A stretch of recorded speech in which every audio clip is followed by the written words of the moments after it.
할렐루야. 오늘도 이 자리 가운데 나오신 여러분들 모두 환영합니다. 이 시간 함께 그 아름다우신 이름 함께 고백하시면서 또한 주님을 경외하는 마음 가지고 함께 고백하시면서 다 같이 나아가시겠습니다.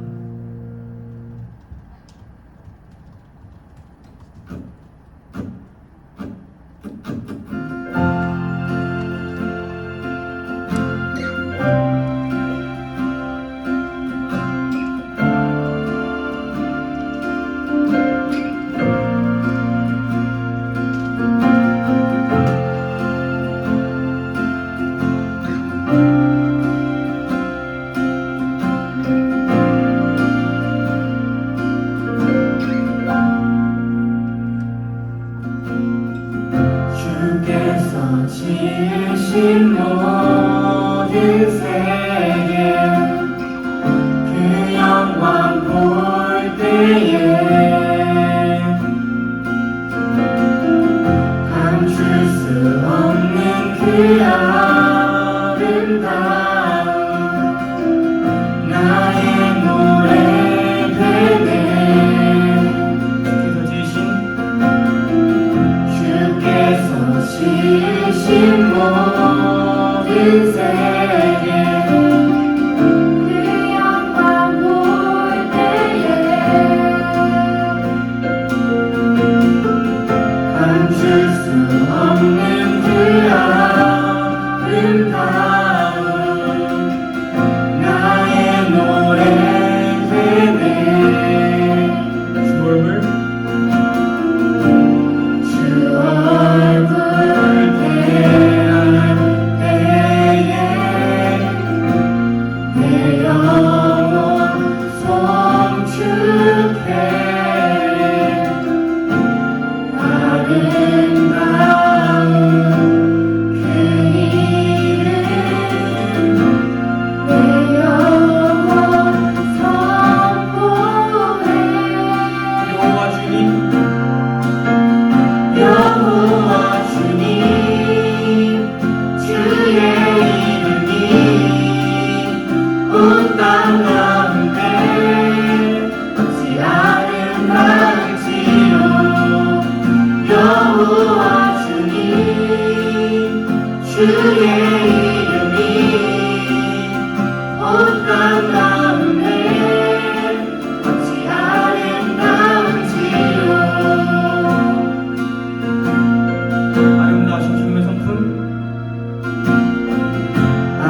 귀하다 하셨네.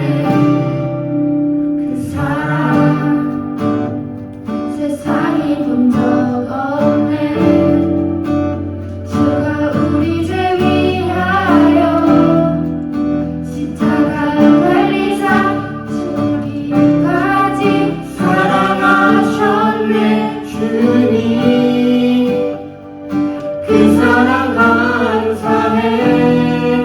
날 위해 십자가 달리신 주의 그 사랑 감사해. 날 자녀 삼으신 주님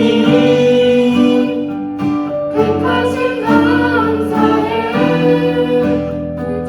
하신 주님 예수님 찬양하리 영원토록. 사랑 내 죄보다 크신 사랑 온유하고 겸손해. 당신 아래 온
오소서.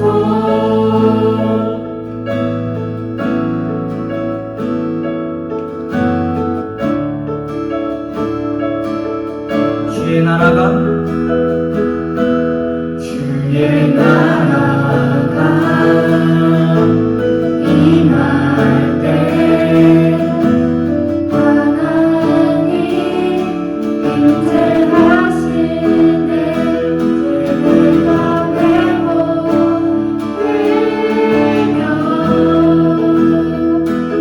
이전을 잃어가네. 전능하신 주 전능하신 주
여러 공공기관에는 꼭 있어야 하는, 꼭 필요한 것들이 있습니다. 학교에는 무엇이 필요할까요? 학교는 학생들에게 교육을 실시하는 기관입니다. 그래서 학생들이 꼭 필요합니다.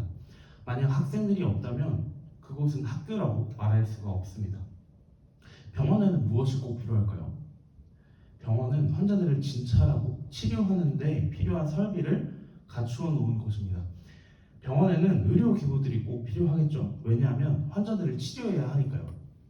그렇다면 교회 안에는 무엇이 필요할까요? 교회는 예배를 드리는 장소입니다. 성모임도 하고 우리 교회는 카페도 있기 때문에 커피도 마시고 요즘엔 영상 촬영을 많이 하죠. 여러 가지 것들을 하는 장소이지만 가장 중요한 핵심은 예배입니다. 교회는 예배를 드리는 장소예요. 하나님을 높여드리는 경배의 찬양, 하나님께서 우리에게 어떤 말씀을 하시는지 듣는 복음의 설교, 그리고 말씀을 듣고 그렇게 살아가겠다 고백하는 기도까지. 교회에서 꼭 필요한 것은 예배입니다. 교회에 예배가 없다면 지역사회에 도움을 주는 봉사나 전도를 하는 것, 선교사님들을 후원하는 것으로 우리는 교회라고 말할 수가 없는 것입니다. 그런 예배에 가장 중요한 핵심 가치가 있습니다. 예배의 근본적인 의미인 하나님을 경배하는 것 말고요. 예배 시간에 가장 우선적으로 드러나지고 선포되어지고 우리가 고백해야 하는 것, 여러분 무엇일까요? 바로 그것은 복음입니다. 복음을 쉽게 말하면 예수님이 우리에게 말씀하신 것들과 우리에게 보여주신 것들입니다. 우리는 복음을 가지고 경배드리고 찬양하며 복음을 마음에 품고 하나님의 말씀에 귀 기울이고 복음으로 살아가기 위해 결단하며 기도하는 것입니다. 진정한 예배는 이 복음이 정말 살아있는 예배입니다. 즉, 교회는 복음이 있어야만 하는 곳입니다. 교회에는 복음이 있습니다. 복음은 예수 그리스도가 십자가에 달려 돌아가심으로 죄인인 우리가 구원을 받았다는 아주 기쁜 소식입니다. 바울은 고린도 교회에서 목회자 자격으로 1년 6개월을 교인들과 함께 보냈습니다. 복음의 메시지를 아주 자세하게 전했고 교회 공동체로서 구원의 거룩함과 새 삶을 살아내려면 어떻게 해야 하는지를 가르쳤습니다. 특별히 고린도전서 9장 16절에 복음을 전할지라도 자랑할 것이 없다. 그 이유는 내가 당연히 해야 할 일이기 때문이다 라고 이 복음에 대해서 말합니다. 바울에게 복음의 확신이 있었습니다. 확고함과 명쾌함, 어긋남 없이 이 고린도 교회에게 편지를 쓴 바울의 문체를 보면 알 수 있습니다. 그리고 오늘 본문에 복음이 정말 필요한 곳, 필요한 사람들에 대해서 나옵니다. 19절 말씀을 이렇게 시작합니다. 내가 모든 사람에게 자유로우나 스스로 모든 사람에게 종이 된 것은 더 많은 사람을 얻고자 함이라. 바울은 자기 자신을 자유하다고 표현하면서 복음을 다양한 부류의 사람들에게 전하기 위해 자발적으로 모든 사람들, 복음을 알고 있는 사람들, 복음을 듣지 못한 사람들, 매우 신중한 사람들, 자유분방한 사람들까지 그 사람들의 종이 되었다고 표현을 하고 있습니다. 복음을 전하기 위해서 그들의 세계로 들어갔다는 말입니다. 정말 복음이 필요한 곳에 뛰어든 것입니다. 몇 사람이라도 구원하기 위해 그렇게 한 것입니다. 여러분 이런 밸런스 게임 많이 해보셨죠? 이국종한테 맞고 추성원한테 수술 받기, 추성원한테 맞고 이국종한테 수술 받기. 아주대학교 이국종 교수가 유명해지게 된 이유가 있습니다. 아주대학교 권역외상센터장을 맡으셨었는데 빠른 시간 내에 응급실에 도착을 해서 이 응급처치를 받지 않으면 사망할 확률이 높은 그런 사고들이 있지 않습니까? 그때 응급차가 출동해서 환자가 태우고 병원으로 오는 것보다 헬기를 이용해서 직접 이국종 교수가 가는 것입니다. 그래서 재빠른 응급처치를 해서 사망 확률을 낮추는 것이죠. 환자가 있는 곳에 의사가 가는 것입니다. 중증 외상을 가진 환자에게 의사가 필요하다는 것을 이국종 교수가 알고 있었던 거예요. 바울이 복음을 전한 이유도 이와 같습니다. 복음이 필요한 곳에 바울이 직접 간 것입니다. 왜 교회일까? 라는 책을 읽는 중에 가장 와닿았던 문장이 있어요. 양을 구하러 가기 위해서는 양을 찾으러 가야 한다 라는 문장이었습니다. 우리는 복음이 있는 교회 안에서 예배를 드리며 복음 아래, 복음에 거하며 살아가고 있지만 정작 오늘 본문에서 바울이 말하는 복음에 참여하고 있는가? 라는 질문에 대해서 답변하기 굉장히 어렵습니다. 왜냐하면 교회 안에서만, 우리끼리만 그것들이 이루어지고 있기 때문입니다.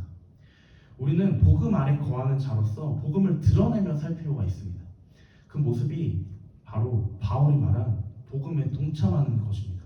정말 필요한 곳에 복음을 들고 나아가는 것, 여러분, 복음이 분명 우리에게 있는데 그 복음을 정말 내가 믿고 따르는데 없는 것처럼 살아가고 있진 않으십니까? 그냥 교회를 다니니까, 예배를 드리니까 복음에 동참하며 살고 있는 것 아니냐라고 생각할 수 있습니다. 하지만 바울은 복음에 동참하는 것을 명확하게 성경에 기록하고 있습니다. 복음이 필요한 그곳으로 향하는 것, 그들의 모습이 어떻든 그들을 이해하려 하고 그들에게 다가가 복음을 전하는 것, 이것이 복음에 동참하는 것입니다. 여러분, 복음은 분명하게 교회 안에 또한 우리 안에 있을 줄로 믿습니다.